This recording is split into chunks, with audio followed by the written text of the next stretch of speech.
nini maana shukrani? Ashukru kama alivyosema al-Imam az-Zajjaji, Abu al-Qasim az-Zajjaji, mwanazuoni wa lugha, kwenye kitabu chake Ishtiqaqu Asma'illah, Ishtiqaqu Asma'illah. Al-Imam az-Zajjaji akizungumzia shukru anasema shukrani muqabalatul mun'imi ala fi'lihi bithana'i alayhi. Shukrani ni kumkabili mneemeshaji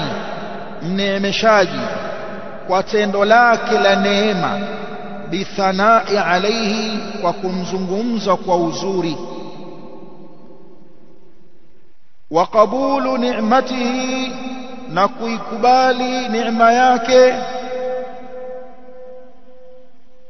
wa i'tirafu biha,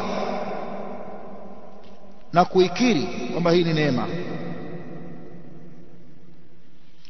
Mun'im anaweza akawa ni Allah, mun'im anaweza akawa ni mtu, kwamba kuna kitu kimetokea kwenye mikono ya huyu, kuna neema yake, huyu ni mun'im wako. Allah amezungumza kwenye Qur'ani, wa idh taqulu lilladhi an'ama Allahu alayhi, ndio, alafu wa an'amta alayhi. Kwa hiyo Allah ni mun'im na rasul ni mun'im alayhi salatu wassalam.